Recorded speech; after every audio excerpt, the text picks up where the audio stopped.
مفتی سمیر الدین قاسمی کے بیانات کے لیے مفتی صاحب کے آفیشیل چینل کو سبسکرائب کریں۔ جزاک اللہ۔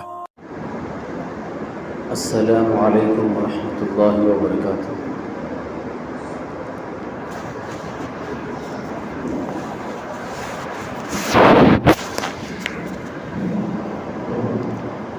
الحمد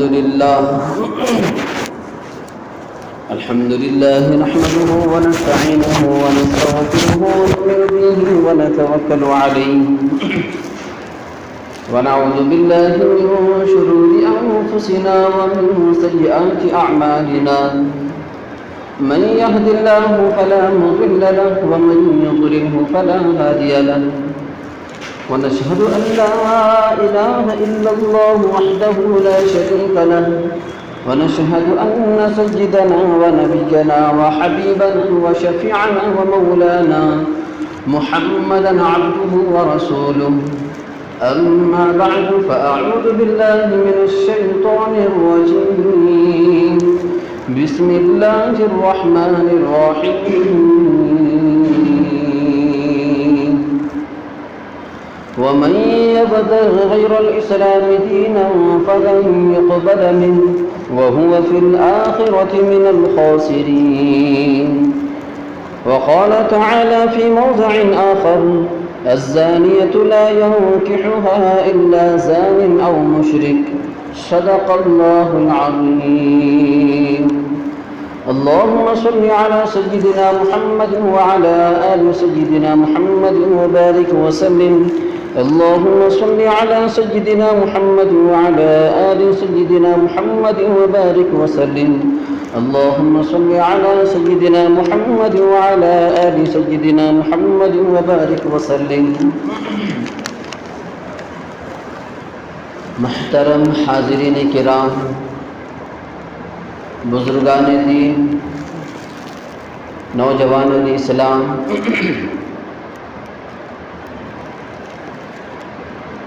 آج اس جمعۃ المبارک کے موقع پر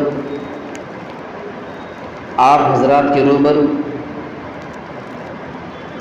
قرآن کریم کی آیات اور احادیث مبارکہ کی روشنی میں مجھے جس عنوان پر گفتگو کرنا ہے، جس مضمون پر مجھے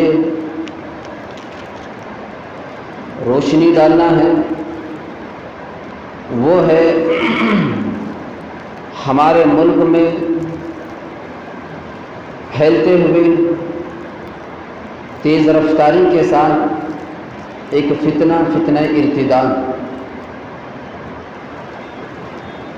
ہمارے سماج کی، ہمارے قوم کی، ہمارے معاشرے کی، بلکہ ہمارے گھروں کی بچیاں، بیٹیاں، خواتین غیر مسلموں کے ساتھ، نان مسلمز کے ساتھ آئے دن اپنے ایمان کا سودا کر کے، اپنی عزت کا سودا کر کے، اپنے آپ کو مرتد بنا کر جس طریقے سے اپنے مذہب کو تبدیل کر کے دوسرے مذہب کو اپنا رہے ہیں، یہ انتہائی افسوسناک، اندوہناک اور بہت ہی خطرناک المیہ ہے یہ ہم سب مسلمانوں کا۔ ویسے آج آئے دن سوشل میڈیا میں، آئے دن یوٹیوب میں، آئے دن دیگر ذرائع سے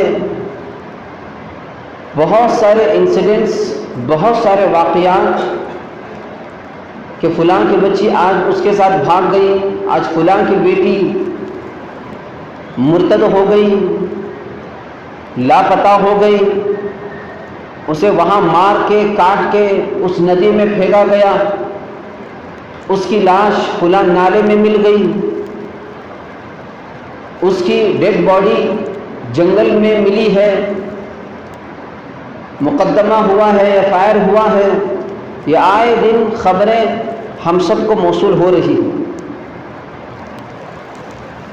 بزرگان محترم، ویسے اس عنوان پر کئی سارے علماء حق نے گفتگو کی ہے، لیکن ہم سب کو بار بار یہ سمجھنے کی ضرورت ہے، یہ جو آگ فتنے کی، ارتداد کی پورے ملک میں لگی ہوئی ہے، اگر ہم نے سنجیدگی سے کام نہیں لیا، اس معاملے میں اگر ہم سینسیٹیو نہیں ہوئے، اس معاملے میں ہم نے احتیاطی تدابیر اختیار نہیں کیے، تو کوئی بعید نہیں، آج وہ آگ وہاں پر ہے تو کل وہ آگ ہمارے گھر تک آ جائے گی، ہمارے بہو بیٹیوں کو بھی نہیں بخشے گی، اور نہ جانے کیا کیا ہو جائے گا۔ اس لیے احتیاطی تدابیر اور اس پر ہمیں کون سے اقدام اٹھانا چاہیے، یہ ہم سب کو کرنا ہوگا۔ قرآن مجید میں اللہ تبارک و تعالیٰ نے ارشاد فرمایا، الزانیۃ لا ینکحها الا زان او مشرک۔ ایک بدکار عورت، ایک زانیہ عورت، اس کے مزاج میں ہوتا ہے، اس کی خصلت میں ہوتا ہے کہ وہ کسی بدکار مرد سے ہی نکاح کرتی ہے، کسی مشرک سے ہی تعلقات نبھاتی ہے، جس کی خصلت میں، جس کی کھٹی میں بدکاری آ چکی ہو، اسے کوئی اچھا انسان پسند نہیں آتا، اسے با اخلاق انسان پسند نہیں آتا، اسے دیندار انسان، با شرع انسان اسے اچھا نہیں لگتا۔ قرآن مجید میں اللہ تبارک و تعالیٰ نے فرمایا، توجہ رکھیے، بدکاری کہتے کس کو ہیں؟ بدکاری کہتے ہیں ناجائز تعلقات کو، غلط سمبندھ کو۔ ناجائز تعلقات شریعت میں، اسلام میں صرف جائز تعلقات دو ہیں، وہی دو تعلقات کے ذریعے سے آپ اپنی خواہش کو پوری کر سکتے ہیں۔ ایک نکاح کا ذریعہ ہے، عقد نکاح کے ذریعے سے، اور دوسرا ہے باندی بننا، باندی ہو جانا۔ باندی ہونے کا سلسلہ تو اللہ تعالیٰ نے اسلام کے ذریعے سے اس دنیا کو ختم کر دیا۔ حضور کی بعثت ہی اس وجہ سے ہوئی، اسلام اور شریعت محمدی کے ذریعے سے جو سب سے تیزی سے جو چیز ختم ہوئی ہے، یہی باندی کا، غلام کا سلسلہ۔ اب صرف نکاح کے ذریعے سے جائز تعلقات کو نبھایا جا سکتا ہے اور اپنی خواہشات کو پورا کیا جا سکتا ہے۔ بزرگان محترم، لیکن یورپین کلچر آج جو پوری دنیا میں برق رفتاری سے جو پھیل رہا ہے، یہ کلچر، یہ تہذیب جو پھیلتی ہوئی جا رہی ہے، غیر محسوس طریقے سے آج ہماری بیٹیوں کے اندر وہ آتا ہوا جا رہا ہے۔ وہی تہذیب آج کالجوں میں، وہی تہذیب آج اسکولوں میں، وہی تہذیب آج کمپنیوں میں، وہی تہذیب آج کال سینٹروں میں، نہ جانے کئی جگہ آج تہذیب ایجوکیشن کے نام پر، ویل ایجوکیٹڈ کے نام پر یہ تہذیب پھیلتی ہوئی جا رہی ہے۔ مغربی تہذیب، امریکن کلچر کا، یورپین کلچر کا یہ دعویٰ کہ آپ میرج لائف کے علاوہ ایک اور تعلقات کے ذریعے سے آپ اپنی خواہش کو پوری کر سکتے ہیں، وہ ہے لیو in relation ship. Leave in relation شپ کے ذریعے سے آپ اپنی خواہش کو پوری کر سکتے ہیں۔ ان پاگلوں کا کہنا ہے، ان گدھوں کا کہنا یہ ہے، جو یہ پوری دنیا میں یہ گندگی جو پھیلا رہے ہیں لیو ان ریلیشن شپ کے ذریعے سے، اللہ ہمارے بہو بیٹیوں کی اس سے حفاظت کرے۔ وہ کہتے یہ ہیں کہ اگر کسی کو کولڈ ڈرنک کی ضرورت پڑتی ہے، کولڈ ڈرنک حاصل کرنے کے لیے آدمی پہلے فیکٹری نہیں بناتا، فیکٹری وہ اوپن نہیں کرتا، اس کی کمپنی اوپن نہیں کرتا، کمپنی اوپن کرنے کی ضرورت نہیں پڑتی، بلکہ کولڈ ڈرنک کی ضرورت پڑی تو وہ کولڈ ڈرنک خریدنے کے لیے کولڈ ڈرنک کی دکان پر جائے گا، پیسے دے گا، کولڈ ڈرنک حاصل کر لے گا۔ کھانے کی ضرورت پڑی، ہوٹل گیا تو اب اسے ہوٹل بنانے کی ضرورت نہیں، ہوٹل قائم کرنے کی اسے ضرورت نہیں ہے، ہوٹل جاؤ، کھانا خریدو اور کھانا کھا لو اور اپنی بھوک کو ختم کر دو۔ چائے پینے کی ضرورت پڑی، چائے کی دکان جاؤ، چائے خریدو، چائے پی لو، ختم ہو گیا۔ کپڑے خریدنے کی ضرورت پڑی تو اب اسے کمپنی اور فیکٹری بنانے کی ضرورت نہیں ہے کہ کپڑے پہننا ہے تو پہلے آپ فیکٹری بناؤ، پھر اس میں ورکرز رکھو، پھر اس کے بعد اس میں سوت لے کر آ جاؤ، پھر مشینیں قائم کرو، پھر کپڑا بناؤ، پھر کپڑے بنے ہوئے کپڑے کو اپنے جسم پر استعمال کرو، ضرورت نہیں پڑتی۔ بلکہ آپ جاؤ کپڑے کی دکان پر، کپڑے خریدو اور کپڑے پہن لو، آپ کی ضرورت مکمل ہو گئی، آپ کو فیکٹری بنانے کی ضرورت نہیں ہے۔ یہی لوگ کہتے ہیں کہ جس طرح دیگر ضروریات ہمارے پورے ہو سکتے ہیں تو یہ جسمانی ضرورت، یہ خواہش کو ضرورت پوری کرنے کے لیے نکاح کی کیا ضرورت ہے، میرج کی کیا ضرورت ہے؟ آپ لیو ان ریلیشن شپ کے ذریعے سے اپنی اس خواہش کو پوری کر سکتے ہیں۔ جاؤ کسی اڈے پر، جاؤ کسی جہاں پر زنا کا اڈا ہوتا ہے، جاؤ پیسے دے دو اور خواہش کو پوری کرو۔ یہ لوگ اس طرح کا مائنڈ بناتے ہوئے جا رہے ہیں اور غیر محسوس طریقے سے ایجوکیشن کے نام پر یہ تہذیب پھیلتی ہوئی جا رہی ہے۔ یہ جو تہذیب ہے، توجہ رکھیے، یہ جو کلچر ہے، یہ کلچر کن لوگوں کا کلچر ہے؟ یہ جنگل میں رہنے والے جانوروں کا کلچر ہے۔ جانوروں کو نکاح کی ضرورت نہیں پڑتی، جانوروں کو جائز تعلقات اور ناجائز میں ڈفرنس کرنے کی ضرورت نہیں پڑتی۔ جانور ہیں جو کھانے کی ضرورت پڑی تو جہاں منہ آیا وہاں مار لیا، جہاں پیاس کی ضرورت پڑی جہاں پانی ملا وہاں کر لیے، ان کو خریدنے کی ضرورت نہیں پڑتی، ان کو پانی لینے کی ضرورت نہیں پڑتی، ان کو بھوک مٹانے کے لیے کسی دکان پر جانے کی ضرورت نہیں پڑتی، بلکہ اور اسی طرح اپنی خواہش پوری کرنے کے لیے بھی ان کو نکاح کی ضرورت نہیں پڑتی، بلکہ وہ اپنی تمام خواہشات کو پوری کرنے کے لیے وہ جاتے ہیں جہاں منہ مارنا چاہا وہاں منہ پر مار لیے، منہ کالا کر لیے اور اپنی ضرورت کو پوری کر لیتے ہیں۔ یہ جانوروں کی جیسی زندگی ہے، ان کو کسی بیڈ روم کی ضرورت نہیں پڑتی، ان کو کسی گھر کی ضرورت نہیں پڑتی، جانوروں جیسی حیوانیت جیسی زندگی گزارتے ہیں۔ یہ جانوروں کی زندگی ہوئی۔ تو اب یہ جو یورپین کلچر ہے جو غیر محسوس طریقے سے آج ہمارے معاشرے میں پیدا ہوتا ہوا جا رہا ہے، یہ حقیقت میں یہ کون سی تہذیب ہے؟ یہ حیوانیت کی تہذیب ہے۔ ہمیں اسے اپنے بچوں کو بچانا پڑے گا، ان کو سمجھانا پڑے گا۔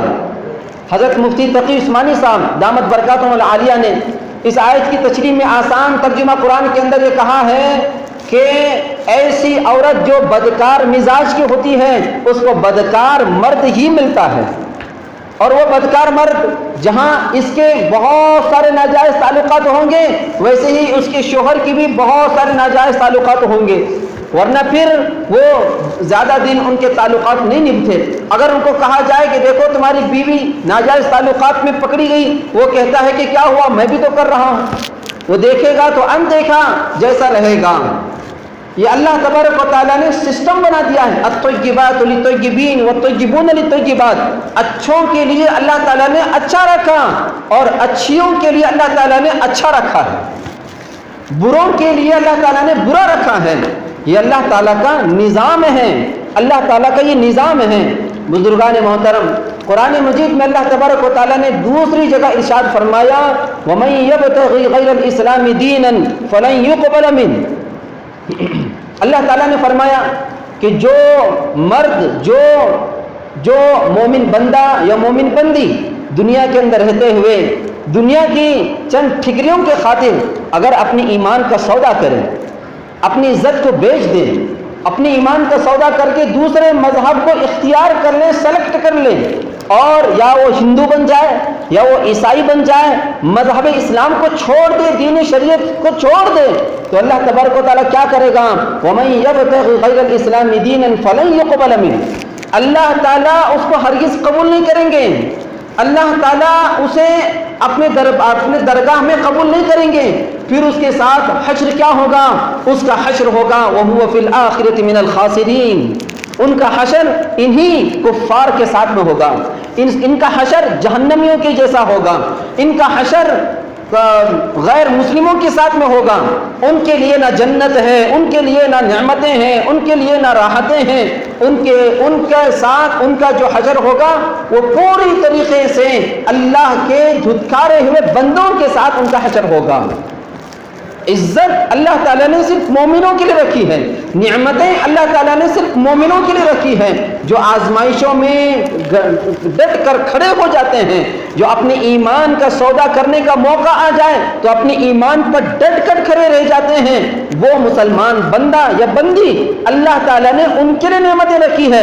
وَلِلَّهِ الْعِزَّةُ وَلِرَسُولِهِ وَلِلْمُؤْمِنِينَ، اللہ ہی کے لیے عزت ہے، اللہ کے رسول کے لیے عزت ہے، اللہ کے مومن بندے اور بندیوں کے لیے اللہ تعالیٰ نے عزت رکھا ہے۔ معشوق کی بات سننے والوں کے لیے نہیں، مسلمان کس کو کہتے ہیں؟ اللہ کی بات ماننے والے کے لیے، اللہ کی رسول کی بات ماننے والوں کو اللہ تعالیٰ نے مسلمان کہا ہے، اور صحابہ کی زندگیوں پر چلنے والوں کو اللہ تبارک و تعالیٰ نے مسلمان کہا ہے۔ یہ جو عشق میں آ کر، محبت میں آ کر، محبت کی جال میں آ کر کے جنہوں نے اپنے ایمان کا سودا کر لیا اور وہ اپنے مذہب کو ترک کر دیا اور دوسرے مذہب کو اختیار کر لیا، ان کے لیے کیسی عزت ہوگی؟ ان کے لیے کیسی عزت ہوگی؟ عزت تو مومن بندے اور بندیوں کے لیے ہے۔ انہوں نے اسلام کی بات کو نہیں مانا، اپنی معشوقہ کی بات کو مانا۔ انہوں نے قرآن کی بات کو تسلیم نہیں کیا، بلکہ انہوں نے اپنی محبوبہ کی بات کو تسلیم کر لیا، اور پھر اس کے بعد انہوں نے اپنے مذہب کو چھوڑ دیا۔ تو ایسا حشر ان لوگوں کا ہوگا۔ اللہ تبارک و تعالیٰ نے یہ سب نظام رکھا ہے۔ آگے توجہ رکھیے،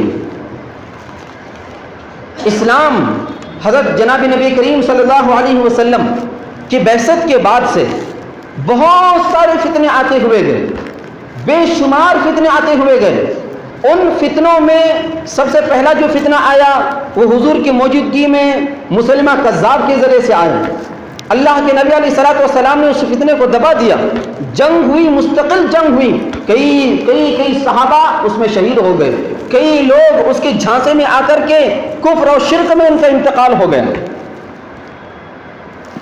حضور کے انتقال کے بعد، حضور کے پردہ فرما جانے کے بعد اور فتنے وجود میں آئے، انکار زکوٰۃ کا، منکرین زکوٰۃ کا فتنہ آیا، اور اس کے بعد بہت سارے فتنے آتے ہوئے گئے۔ وہ جو ارتداد کا فتنہ تھا، لیکن اللہ کا نظام ایسا ہے کہ ہر فتنے کی سرکوبی کے لیے، ہر فتنوں کے سد باب کے لیے اللہ تعالیٰ نے علماء حق کو ہمیشہ رکھا ہے، علماء حق کو ہمیشہ پیدا کیا ہے، اور یہ علماء حق کے ذریعے سے اللہ تبارک و تعالیٰ نے اس فتنے کو ختم کر دیا ہے۔ بہت سارے فتنے آئے ہمارے اس ملک کے اندر، فتنہ اکبری آئی، فتنہ اکبری کا جال پوری ملک میں پھیل گیا، اور اس وقت میں غیر منقسمہ ہندوستان تھا، جس میں نیپال بھی شامل، برما بھی شامل، بنگلہ دیش بھی شامل، اور پاکستان بھی شامل، اور پھر افغانستان بھی شامل تھا۔ وہ پورے کے پورے ملک میں فتنہ اکبری پھیلا۔ اللہ تعالیٰ نے اس فتنے کو دبانے کے لیے، اس کی سرکوبی کے لیے علامہ شیخ احمد سرہندی رحمۃ اللہ علیہ کو اللہ تبارک و تعالیٰ نے پیدا کیا۔ ان کے ذریعے سے یہ فتنہ ختم ہو گیا۔ اس کے بعد ایک فتنہ وجود میں آیا، فتنہ ارتداد۔ جس طرح آج مسلم لڑکیاں فتنہ ارتداد میں پھنس کر اور مرتد ہو رہی ہیں، اس زمانے میں فتنہ اکبری کے بعد فتنہ مہدویت آیا۔ فتنہ مہدویت کو اللہ تبارک و تعالیٰ نے اس کی سرکوبی کے لیے علامہ طاہر پٹنوی رحمۃ اللہ علیہ کو پیدا کیا۔ ان کے ذریعے سے اللہ تعالیٰ نے اس فتنے کو دبایا، اور پھر اس کے بعد ایک فتنہ قادیانیت آیا، مرزا غلام احمد قادیانی، جس نے نبوت کا دعویٰ کیا، جھوٹے نبوت کا دعویٰ کیا۔ اللہ تعالیٰ نے اس فتنے کو دبانے کے لیے، اس فتنے کی سرکوبی کے لیے جس بندے خدا کو اللہ تبارک و تعالیٰ نے چنا، وہ حضرت عطا اللہ شاہ بخاری رحمۃ اللہ علیہ کو اللہ تبارک و تعالیٰ نے چوائس کیا۔ عطا اللہ شاہ بخاری اور علامہ انور شاہ کشمیری رحمۃ اللہ علیہ، یہ دونوں بندگان خدا کے ذریعے سے اللہ تعالیٰ نے اس کا خاتمہ کیا۔ اور پھر اس کے بعد اسی طرح فتنہ احمدیت بھی وجود میں آیا. فتنہ احمدیت کو بھی اللہ تبارک و تعالیٰ نے سرکوبی کرنے کے لیے علماء حق کا سہارا لیا, علماء دیوبند کا سہارا لیا. فتنہ غیر مقلدیت بھی آیا, فتنہ غیر مقلدیت بھی آیا, فتنہ انکار حدیث, انکار قرآن کا بھی فتنہ وجود میں آیا. ان تمام فتنوں کو دبانے کے لیے, سرکوبی کرنے کے لیے اللہ تعالیٰ نے چنا علماء حق کو. علماء حق کے ذریعے سے اللہ تبارک و تعالیٰ نے ان تمام فتنوں کو دبا دیا. لیکن ان تمام فتنوں میں, ان تمام ارتداد کی فتنوں میں بہت بڑا فتنہ, سب سے بڑا فتنہ جو مانا جاتا ہے, جو تمام علماء نے اس کو تسلیم کیا ہے, وہ ہے محبت کا فتنہ. اگر کوئی آدمی مسلمان تھا, اسلام کو چھوڑ کر, قرآن کو چھوڑ کر, حدیث کو چھوڑ کر, رسول کو چھوڑ کر کے عیسائی ہو گیا, وہ عیسائی ہونے والے کو ہم بلا کر کے سمجھا سکتے ہیں کہ دیکھ بائبل یہ ہے, بائبل کے اندر یہ چیزیں ہیں, قرآن کے اندر یہ چیزیں ہیں. حضرت عیسیٰ کی زندگی یہاں تک تھی, اس کے بعد حق کیا ہے, قرآن کیا ہے, اللہ کی کتاب کون سی ہے, شریعت کیا ہے, ہم اس کو دلائل کے ذریعے سے پروف کر سکتے ہیں, سمجھا سکتے ہیں, اور دوبارہ عیسائی سے اسے مسلمان بنا سکتے ہیں. کوئی یہودی بن گیا, یہودی بننے والے کو بھی ہم سمجھا سکتے ہیں, دلائل کے ذریعے سے سمجھا سکتے ہیں. کوئی قادیانی بن گیا, قادیانی بننے والے اس شخص کو بلا کر کے ہم سمجھا سکتے ہیں کہ دیکھ قرآن یہ کہتا ہے, آیت یہ کہتی ہے, حدیث یہ کہتی ہے, رسول یہ کہتا ہے, اللہ یہ فرماتا ہے. ہم سمجھا سکتے ہیں اس قادیانی بننے والے کو. اور اگر کوئی مہدی بن گیا, اگر کوئی غیر مقلد بن گیا, جو بھی بن جاتا ہے, جس فتنے میں وہ آ جاتا ہے, تو ہم اس کو سمجھا سکتے ہیں دلائل کے ذریعے سے. لیکن اگر کوئی محبت میں آ کر کے مرتد ہو جائے تو اس کو سمجھانا مشکل ہے. محبت کیوں؟ کیونکہ محبت اندھی ہوتی ہے. محبت کرنے والے کو صرف اپنے کچھ نہیں دکھائی دیتا, محبت اندھی ہوتی ہے, محبت نابینا ہوتی ہے. محبوب کو صرف اپنے محبوبہ کے بات کے علاوہ, اس کے چہرے کے علاوہ, اس کے اداؤں کے علاوہ اسے کچھ نظر نہیں آتا. محبت بہری ہوتی ہے, محبت بہری ہوتی ہے, اسے صرف اپنے محبوبہ کی آواز کے علاوہ کسی کی آواز سنائی نہیں دیتی. اور جو اندھا ہو کر کے, بہرا ہو کر کے, جو کسی اور مذہب کو اختیار کر لے, اسے سمجھایا نہیں جا سکتا. اسے دلائل کا پہاڑ سامنے رکھ دو, اسے بڑے سے بڑے مولوی علماء حق آ جائے, اسے سمجھانا شروع کر دو, لیکن وہ نہیں سمجھے گا, کیونکہ وہ اندھا ہو کر کے اس نے دوسرے مذہب کو قبول کیا ہے. بزرگان محترم, آج پورے ملک کے اندر یہ جو ارتداد کا فتنہ پھیل چکا ہے, پھیل رہا ہے, آئے دن کسی نہ کسی گلی میں, آئے دن کسی نہ کسی علاقے میں, آئے دن کسی نہ کسی بستی کے اندر جو واقعات ہمیں مل رہے ہیں کہ فلاں کی بیٹی اس کے ساتھ بھاگ گئی, فلاں کی بیٹی فلاں کشور کے ساتھ میں بھاگ گئی, فلاں کی بیٹی کسی رام داس کے ساتھ بھاگ گئی, فلاں کی بیٹی راہل کے ساتھ بھاگ گئی. یہ جو خبریں ہمیں مل رہے ہیں, یہ محبت میں, عشق کی جال میں پھنس کر کے جا رہے ہیں. ہمیں اسے سمجھنا ہوگا, اسے سمجھنا ہوگا, اور سمجھ کر کے ہمیں ہوش کے ناخن لینے ہوں گے کہ کہاں ہم چوک رہے ہیں. ان تمام چیزوں کے لیے ہمیں کیا کرنا ہوگا, ان تمام چیزوں کو ختم کرنے کے لیے اور ہمیں اپنے بچوں کو بچانے کے لیے ہمیں کیا کرنا ہوگا. یاد رکھیے, محبت کی جال میں پھنس کر اگر کوئی دوسرے مذہب کو اختیار کر لیا تو کتنا بڑا گناہ ہے.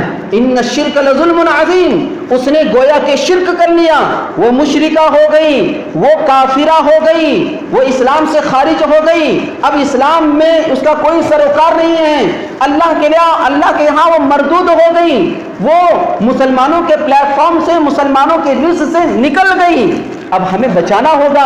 ان اللہ لا یغفر ان یشرک بہ ویغفر ما دون ذلک لمن یشاء. اللہ ہر جرم کو معاف کر سکتے ہیں, اللہ ہر گناہ کو معاف کر سکتے ہیں, لیکن کفر اور شرک کو کبھی اللہ تعالی معاف نہیں کرتے. آپ جہنم کی آگ سے وہ باپ کبھی بچا نہیں سکتا.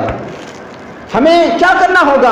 ہمیں اپنے بچوں کو ایمان سکھانا ہوگا، ہمیں اپنے بچوں کو قرآن کیا ہے بتانا ہوگا، ہمیں اپنے بچوں کو حدیث کیا ہے بتانا ہوگا، ہمیں اپنے بچوں کو حضور کی زندگی سے آراستہ اور پیراستہ کرنا ہوگا، ہمیں اپنے بچوں کو صحابہ کی زندگی سے روشناس کرانا ہوگا، ہمیں اپنے بچوں کو اسلام کی تاریخ سے روشناس کرانا ہوگا، ہمیں اپنے بچوں کو ختم نبوت کیا ہے بتانا ہوگا، ہمیں اپنے بچوں کو قرآن کی آیات سکھانے ہوگی۔ تمام کی تمام چیزیں ایمان مجمل، ایمان مفصل، ایمان کو گھول کر ان کے دلوں میں ہمیں پھیلانا ہوگا، یہ ہماری ذمہ داری ہے۔ ہمیں کیسا کرنا ہے، کیسے راستے اختیار کرنا ہے، کون کون سے اقدام اٹھانا ہے، یہ ہمیں سب سمجھنے ہوں گے۔ یہ انشاءاللہ آئندہ آپ حضرات کے سامنے آئیں گے کہ ہم سب کو کیا کیا کرنا ہے اور ہم سے کیا کیا غلطیاں ہو رہی ہیں۔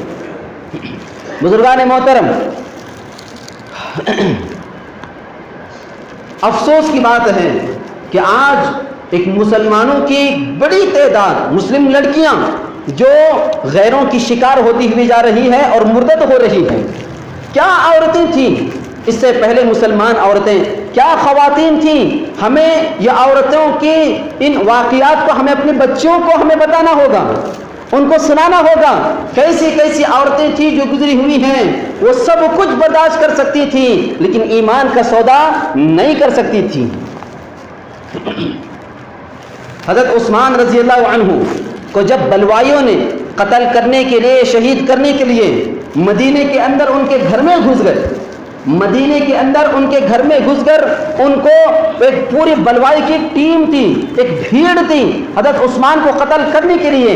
جب حضرت عثمان کو قتل کرنے کے لیے وہ بھیڑ جمع ہو گئی، ان کے گھر کے اندر آ گئی، گھر میں آ گئی، ہاتھ میں تلواریں ہیں، ہاتھ میں چھریاں ہیں، ہاتھ میں اسلحہ ہیں، ہتھیار ہیں، ان کی بیگم ان کے ساتھ میں ہے، حضرت عثمان رضی اللہ عنہ کی بیوی محترمہ، زوجہ محترمہ ساتھ میں ہیں۔ پریشان ہو گئی، اپنے شوہر کو قتل ہوتے ہوئے نہیں دیکھ سکتی، اپنے شوہر کو مرتے ہوئے نہیں دیکھ سکتی، اپنے شوہر کو زخمی ہوتے ہوئے نہیں دیکھ سکتی۔ کیا کیا حضرت عثمان کی بیوی نے؟ حضرت عثمان رضی اللہ عنہ کی بیوی نے کیا کیا؟ اپنے دوپٹہ نکالا اور دوپٹہ نکال کر اپنے شوہر کو بچانے کا سامان انہوں نے مہیا کیا اور اس دوپٹے کے ذریعے سے ان بلوائیوں کو کہا کہ مت مارو اپنے میرے شوہر کو، مت مارو حضرت عثمان کو، مت مارو خلیفۃ المسلمین کو، خلیفہ ثالث کو، مت مارو، انہوں نے کیا بگاڑا ہے، انہوں نے کیا کیا ہے۔ اس طرح انہوں نے بچانے کی کوشش کی۔ حضرت عثمان رضی اللہ عنہ نے یہ منظر دیکھ کر تڑپ گئے، کہا بیگم بیگم مجھے اس حالت میں مر جانا پسند ہے لیکن تمہارا دوپٹہ سر سے نکلنا یہ گوارا نہیں ہے، تمہارا سر سے دوپٹہ نکلنا یہ گوارا نہیں ہے، میں مر جاؤں گا، میں شہید ہو جاؤں گا، میں قتل کیا جاؤں گا، یہ سب مجھے برداشت ہے لیکن میرے جیتے جی تمہارے سر پر سے دوپٹہ نکلے یہ ہمیں برداشت نہیں ہوتا۔ آج ہمارے گھر کی عورتوں کے سروں کا کیا حال ہے، ہمارے آج گھر کے خواتین کے دوپٹے کا کیا حال ہے، پردوں کا کیا حال ہے۔ پہلے لوگ شرم کے مارے پردہ کیا کرتے تھے، آج کیا ہو رہا ہے؟ آج عورتیں پردہ کرنے میں شرم آ رہی ہیں۔ وہ یہ کہتی ہیں کہ آج کے فیشن کے خلاف ہے، دوپٹہ لینا آج فیشن کے خلاف ہے، اور اگر کوئی دوپٹہ لے بھی لیتی ہے، دوپٹہ کرتی بھی ہے، پردہ کرتی بھی ہے تو اسے ایک 50 سال پہلے کی عورت جیسا اس کو تصور کیا جاتا ہے۔ یہ ہو رہا ہے کہ نہیں ہو رہا؟ یہ غیر محسوس طریقے سے یہ تہذیب، یہ کلچر، یہ ماحول، یہ ایٹماسفیئر یہ ہمارے گھروں میں ہو رہا ہے کہ نہیں ہو رہا؟ یہ کیا وجہ ہے؟ یہ کیسا کیوں بنا؟ یہ تصور کیوں بنا؟ یہ مینٹالٹی کیوں بنی؟ یہ مائنڈ سیٹ کیوں بنا؟ ہماری غلطی ہے کہ ہم نے نہیں سمجھایا، ہم نے انہیں نہیں سمجھایا۔ حضرت ابو سفیان رضی اللہ عنہ کی بیٹی حضرت ام حبیبہ رضی اللہ عنہا، آپ کو وہ واقعہ یاد کرنا ہوگا کہ حضرت ام حبیبہ رضی اللہ عنہا کو ملنے کے لیے حضرت ابو سفیان باپ ہیں، ملنے کے لیے مکے سے مدینے کو جا رہے ہیں، معاذی کی تجدید کے غرض سے آئے، سب سے پہلے اپنے بیٹی کی زیارت کرنے کے لیے اپنے بیٹی کے گھر میں جاتے ہیں، جو حضور کی بیوی تھی، بیٹی کے گھر میں داخل ہو جاتے ہیں۔ بیٹی کے گھر میں داخل ہونے کے بعد بیٹی اندر بلاتی ہے اور پھر اس کے بعد حضرت ابو سفیان